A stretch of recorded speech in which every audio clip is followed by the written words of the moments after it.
Morning Sprint, brought to you by Stop and Go. It is 6:50, time for the morning sprint. Hattie is the most popular person in the studio this morning with her weekend forecast. And Christina Laurie brings us the story of a woman working to end breast cancer on behalf of her mother. But we start in Washington, D.C., where we're waiting to see if Attorney General William Barr will be found in contempt of Congress. House Democrats are still thinking about citing the AG after he failed to show up for a House committee meeting yesterday, and the Justice Department failed to meet a deadline to release an unredacted version of the Mueller report. President Trump says it's time for Congress to put the investigations aside and move forward. The governor of Florida is expected to sign a law allowing teachers to bring guns into classrooms. The Guardian program was passed in the wake of the Parkland shooting, allowing districts to arm staff. This new rule would require a psychological screening for teachers, along with 144 hours of instruction, including target practice. It is up to the districts to decide if they'll arm their staff. Right now, 29 of Florida's 74 school districts have opted into the program. 5 executives from a company that makes a form of fentanyl are headed to jail after being found guilty of bribing doctors to prescribe painkillers to people who didn't need them. This is reportedly the first time executives of a drug company have been convicted of illegally marketing and prescribing those highly addictive opioids to people who shouldn't have had them in the first place.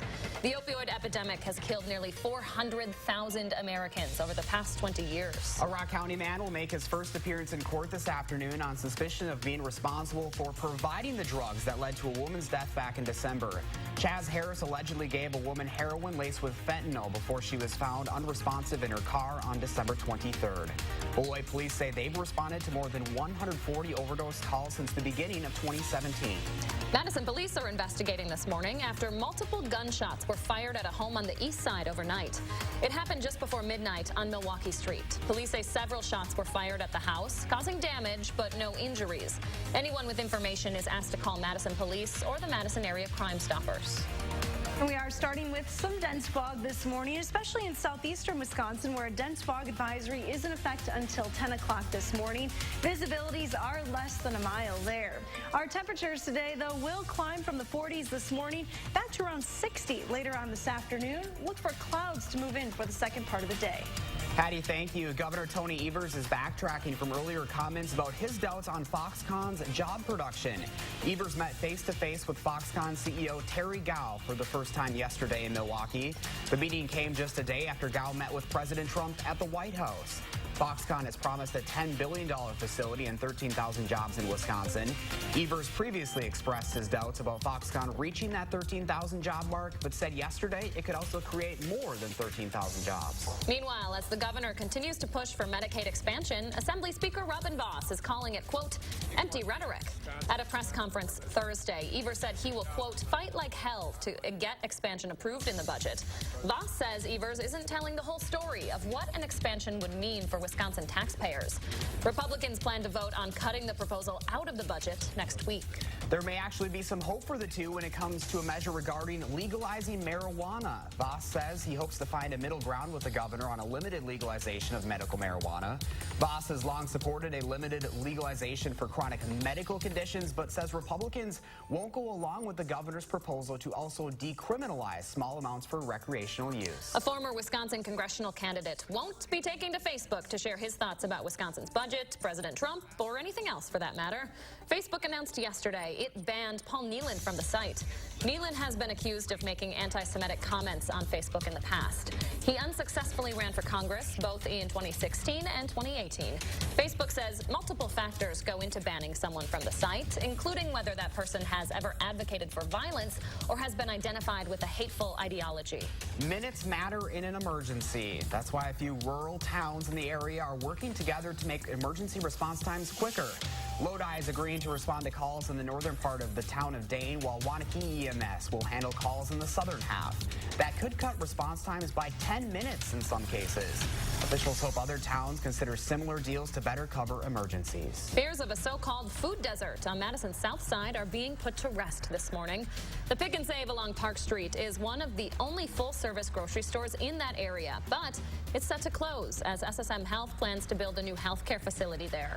Community members responded with concerns and frustration. So now Madison plans to use a piece of city-owned land to build a new grocery store in that area. SSM Health will work to coordinate its timelines so the neighborhood doesn't have to go without a place for food. Right now, the DNR says a fish kill in Wingara Creek is not due to chemical dumping, but rather natural causes. They said the fluctuating temperatures this spring are causing fish, specifically bluegills, to be stressed out. When they're stressed, they're susceptible to a naturally occurring bacteria. The DNR says you should not eat these dead fish. According to the American Cancer Society, nearly 30% of women diagnosed with early-stage breast cancer will develop metastatic disease. That became an unfortunate reality for one Madison woman's mom. It's been 10 years since Amy Schellpfeffer's mom died after her second battle with breast cancer, but her fighting spirit lives on in her daughter. That's just part of the reason Amy participates in Komen's annual More Than Pink Walk. You can read more about the pair's unbreakable mother-daughter bond and watch their full story. It's up on our website, channel3000.com. Thank you so much, Christina. 6:56 now. Let's turn it over to Josh Tim with a look at your Friday First Alert traffic. Hey, Josh. Yeah, good morning. Still moving well on the Beltline so far, although that westbound side is definitely picking up and heading eastbound. Make sure you grab the shades. John Nolan getting busier and inbound side. Rimrock and Olin Avenue starting to pick up heading into the downtown area. And other main routes moving into the city. They're moving at the usual speeds with no major crashes or issues. Your First Alert traffic. I'm Josh Tim. Thank you, Josh. Have a good weekend. And you definitely need the sunglasses, especially if you are headed east this morning. Here's a live look from the Queen Bee Radio Sky Cam in Platteville. Not a lot of fog there. Good news, we do have some dense fog, though, elsewhere across southern Wisconsin. Sunshine this morning. Temperatures will climb to highs right around 60 degrees later on this afternoon. But again, enjoy the sun early today because the clouds will return for the afternoon. That weekend forecast, though, is a sunglasses forecast. 68 on Saturday, 70 on Sunday. Just a chance for some rain showers or isolated thunderstorms Sunday afternoon. Next week looks a little unsettled, to say the least. We'll just focus on the here and now. Saturday and Sunday. Focusing on the present. It's nice to kick out the glasses again, isn't it? It is. Let's Have head to outside locate and them, check clean it them out off? now. Yeah, dust them off a little bit They were first. very dusty. And I, again, couldn't even find mine this morning. It's been way too long. Oh, I'm looking forward to a weekend of sun, finally. Yes, we deserve it. All right, Hattie, thank you. Thanks for joining us, everyone. Make it a fantastic Friday and a wonderful weekend. We'll see you Monday.